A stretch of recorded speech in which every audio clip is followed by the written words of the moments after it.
It's happening. The Houthis have been threatening this for a while, but it looks like they're now actually trying to enforce a maritime embargo on Saudi Arabia, which would block yet another critical oil route. It's basically closing the Suez Canal. I mean, it's really, really bad.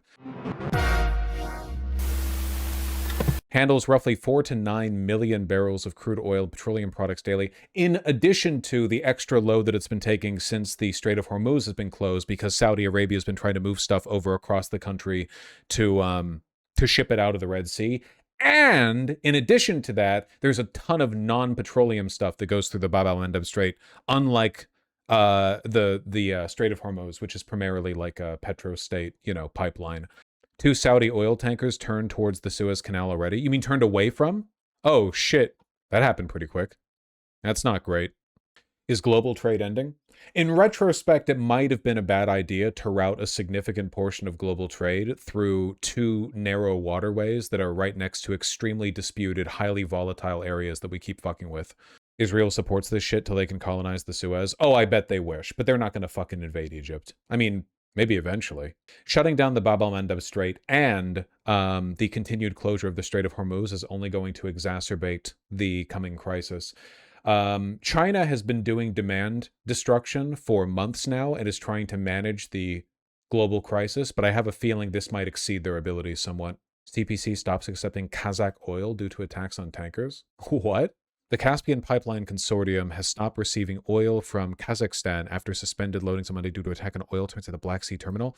Ooh! The Russia-Ukraine conflict contributing further to the instability. Gas prices shot up $1 here yesterday. $1! Where? Where did it shoot up $1? This is making a good argument for technocracy. I feel so cucked right now. Technocracy is exactly why we got here. The management of global trade by a bunch of totally insincere, agents of capital, that is where technocracy got us. Kuwait is rationing electricity. Yeesh.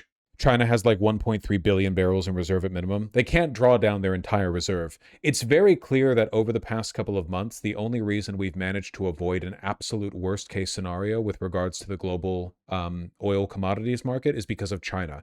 China has been quietly drawing down on its reserves in order to manage the decline of American hegemony. That seems to be the best explanation. I certainly can't think of a better one than that. Like, mathematically, by now, we should have run into a wall. Several countries did.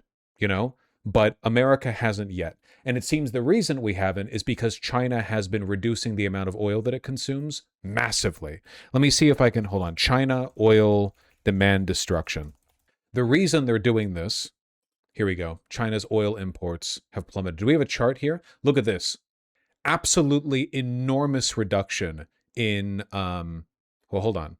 Seaborne oil. Yeah, where they're importing from. This is their imports. Others, Brazil, Iraq, Iran, Russia, Saudi Arabia, they have been enormously reducing how much oil they're purchasing. The reason for this, the reason they're engaging in this demand destruction, the reason they're reducing the amount they're purchasing is to keep more open flow, more liquidity for the oil market to other countries, particularly us. I think the reason they're doing this is because they don't really want to see a global crash. They kind of rely on the global economy as much as we do, even if they have better reserves than we do.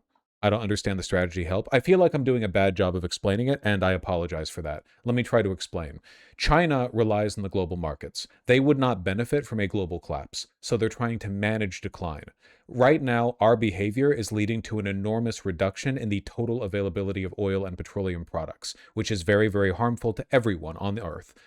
China has a massive reserve, the biggest in the world, so they have the ability to weather internally the effects of our meddling in the Middle East. The problem is, it doesn't matter much for China if they reduce their demand, if every other country in the world collapses. Does that make sense? So what they're doing is reducing how much oil they purchase in order to keep this to keep the system floating along.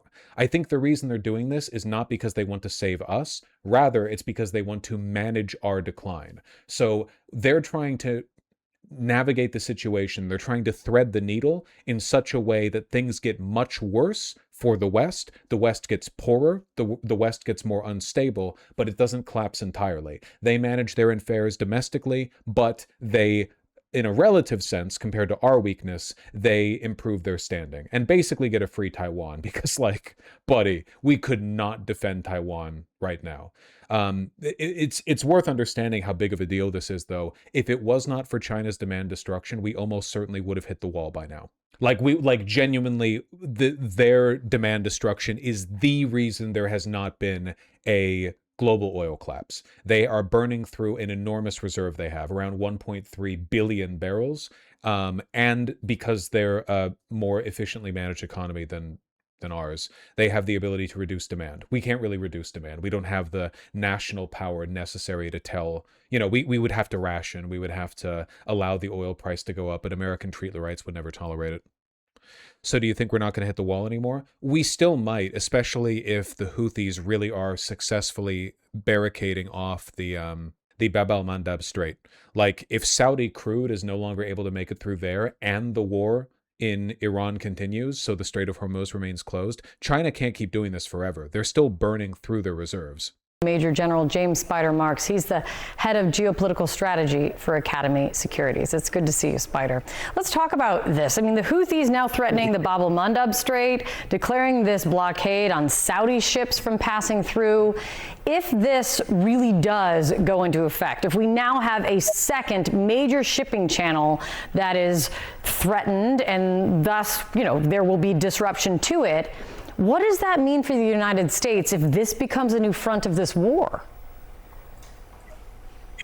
Well, it's been a front in the engagement with the Houthis in the past. The big question is now, when will we hit the wall? I think we might hit the wall a little bit slower than we expected because of China's interference. But again, China isn't magical. China cannot engage in demand destruction hard enough to prevent what is happening. Right now, the American, European, and commercial oil stocks are still being drained rapidly. It's just that because China is also draining their own stocks and reducing their demand, they are slowing the rate at which this happens. But we still have no solution to this problem. The Iran war, the closure of both straits, the Bab al-Mandab and the Hormuz Strait, both of these create a reduction in global supply that China is not capable of single-handedly stopping. There is no amount of demand destruction that China is capable of doing that would prevent this from being a catastrophic problem. We still have no solution to it. It's really just a matter of how long China can prop us up. My guess is that China would prefer an outcome where America just slowly falls to pieces than one in which there's a global crash. A global crash would hurt them quite a bit as well. They do rely on global trade, right? I mean, they are the world's manufacturing plant. Their economic, system relies on having wealthier foreign countries to buy the stuff they produce. They want America and the European Union to still be able to trade with them. But yeah, I don't know. Not to mention Ukraine's bombing of Russian refineries is causing problems for the Chinese-Indian supply. Not to mention Trump has announced a 50% tariff on Canada, which would include petroleum products from them. So, counterpoint, maybe China really can stop the wall from being hit. No, they cannot. It does not matter how much China reduces their demand. Even if China reduced their demand down by 50%, if they stopped consuming 50% of the petroleum they did prior to the Iran war, which is ludicrous. The idea that any country could engage in that kind of rapid demand destruction is impossible. But even if they did, it would not make up for how much is being lost from the global market. They're not the only country consuming oil, exactly. About 15% of global oil consumption. So if they reduce their demand by half, they would only be making up for about 8% of the global supply. Remember, the closure of the Strait of Hormuz represents about 20%? About 20% of the world's oil supply? Thereabouts? The closure of the Bab al-Mandab as well could reduce that number by even further, maybe about 25%, a quarter of the world's crude oil and petroleum production just gone. No amount of demand destruction can prevent that from being an apocalyptic problem. But China has given us more time in their graciousness. The U.S. is getting 63% of its current oil imports from Canada because of the war, and we're about to tariff it. I have some layman math. China can only run this strat for around 1 year. Keep in mind, China's probably not willing to completely eradicate its oil reserves. Remember, no country on Earth is going to be able to replenish their strategic petroleum reserve for a long time. The damage that's been done by this war is going to last for years, even decades. No matter what happens, it's going to be a long time before any country is able to replenish it. And if you think this is the last global threat, the last major crisis that's going to threaten international markets over the next 10 years, you're delusional.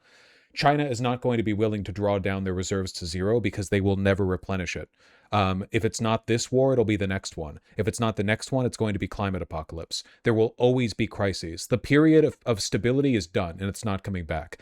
I think that China understands this. They're not going to be able to draw down the reserves to zero. Even if they could, their reserves, like ours, have some level of like necessary friction. They're also going to reserve some of their oil exclusively for domestic or for military use, just like we do. So yeah.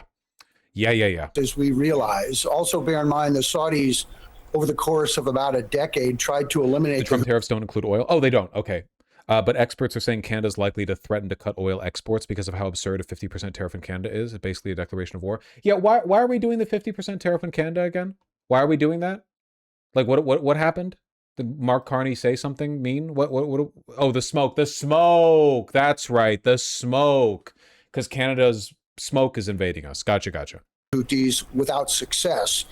Many would say it's difficult to try to bomb an organization back into the 14th century when they're already in the 14th century. So the Houthis have had an opportunity to really establish themselves over time. Will the next period of stability be total technocracy? You will never again live in a period of global stability.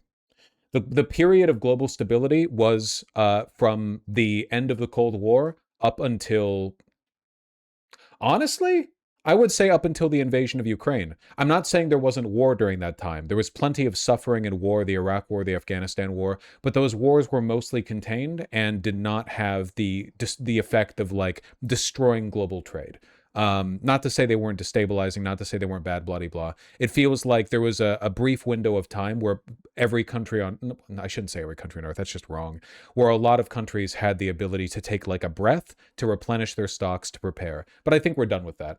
2014 or 2022 invasion? 2022, because that's what really started to fuck with the global markets. Well, I would say the 2014 invasion was more concentrated on the European market. 2022 has had broader ramifications because it's like involved total war on Russia's part rather than just sanctions on Russia. Sanctions on Russia were somewhat severe after 2014, but the 2022 invasion, it's what led to like an actual broad, especially now that Ukraine's targeting their refineries, destruction of their 2008 also deserves some credit. Yeah, maybe you're right.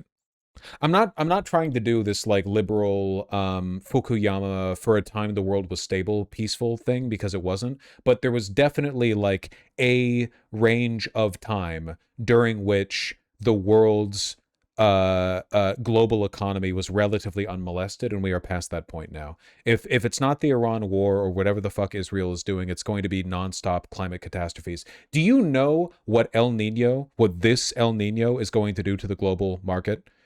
We're talking every single year trillions of dollars of damage being done, and not just to India. All of us in the West we've been sitting on our butts. Oh, good thing we don't live in India or like Indonesia or something where fucking 1 million people die.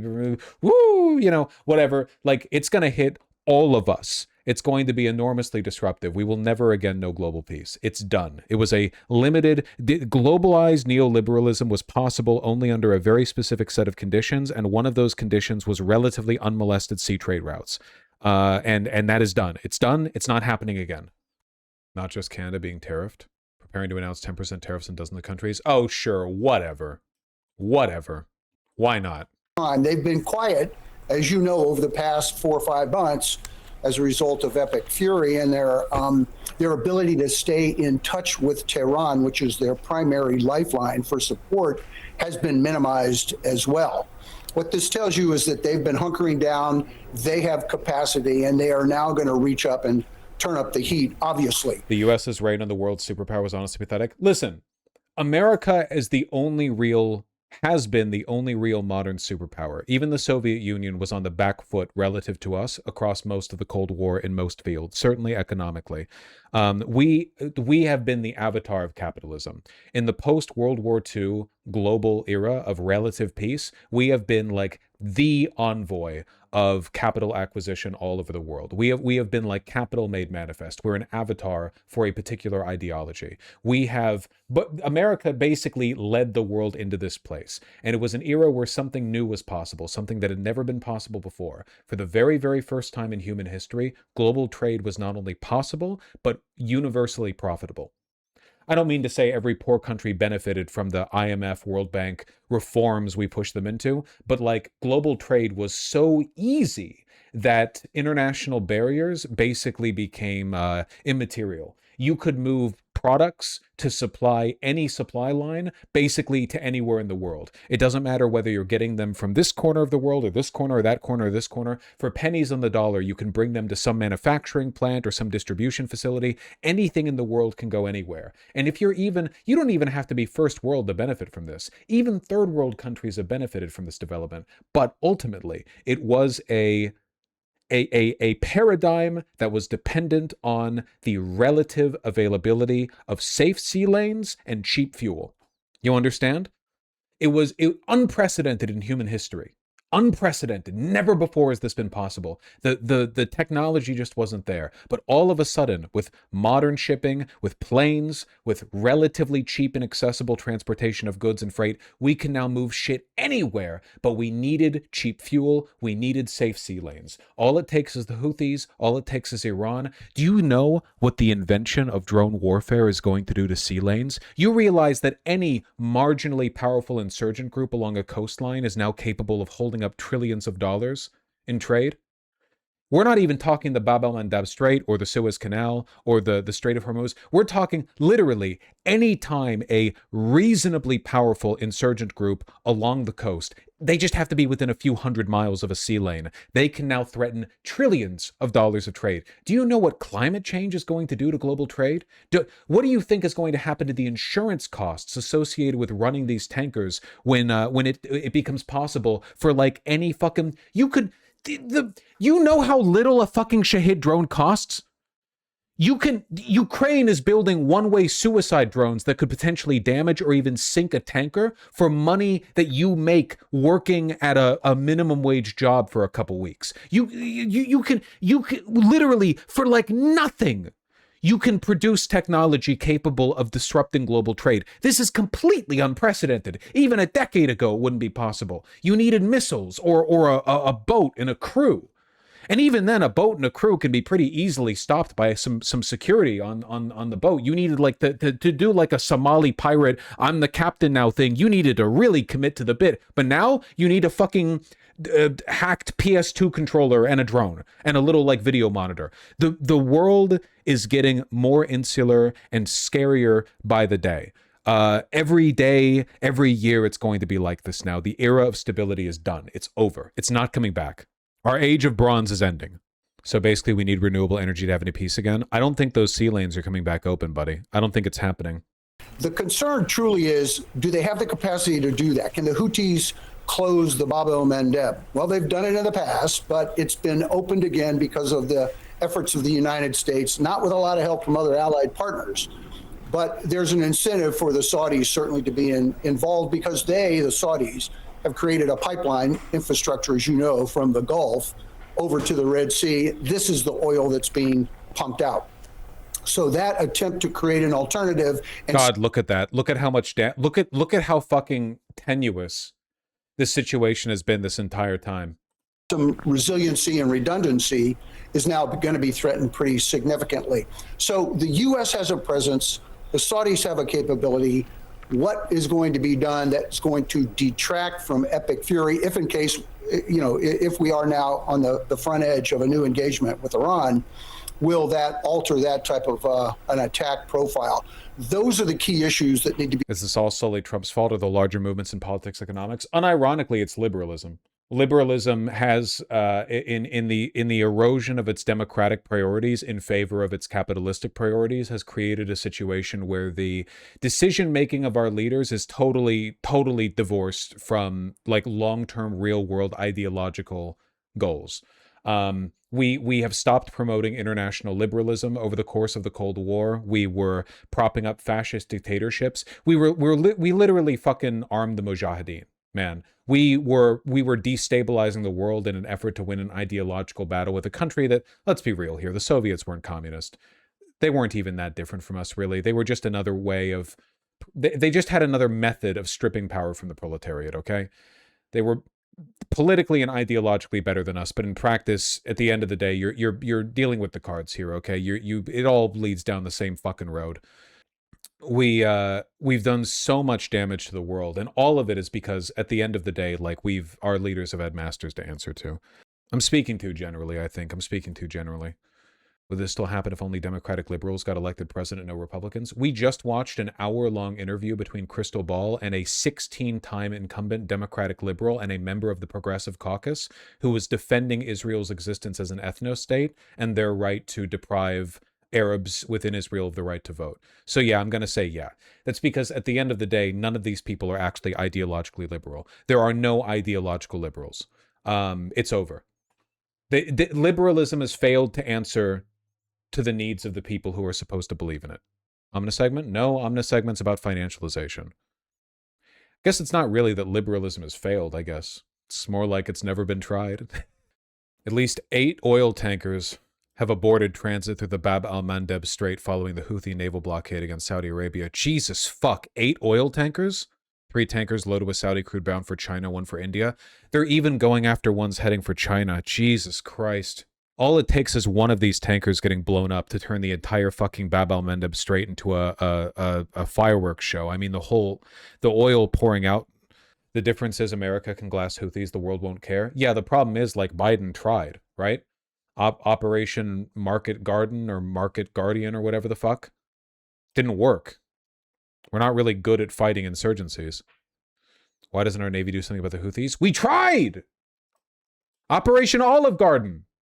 We sent fucking carrier groups down there. It didn't do anything. It's going to get real bad. I think at this point I'm just full accelerationist. I want everyone to know, no matter what I say about the Democratic Party, the root of my criticism has always been that they are not liberal.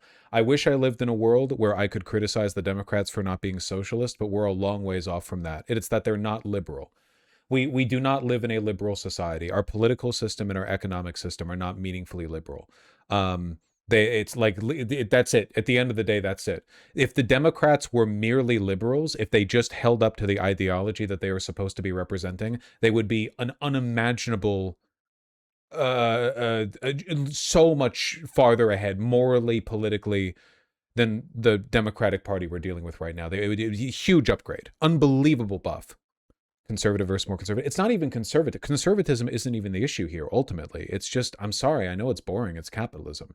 It's just that capitalism, which in the traditional sense is meant to be about markets, but has obviously become a kind of like omnipresent, overwhelming political force as well, right? Like, you know, critiquing capitalism with respect to like the allocation of resources and efficient distribution of wealth in a free market is one thing, right? And there are problems there as well. But what we're really dealing with here is that in a capitalist system where you can buy power, if you create a system which like 5 people have enough power to buy up all the airwaves, the incentive structures they align with are going to be completely divorced from reality, not just from the will of the people, but reality itself. Elon Musk isn't just anti-worker, he's anti-reality. He's just stupid.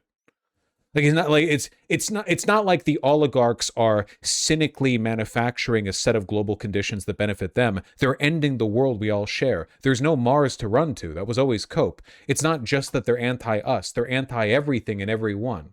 I'm sorry. These are all such broad. Sorry. Houthis shut down the Bab el Mandeb Strait. The age of global trade is ending. We have an interview in 30 minutes. We can do more politics before then.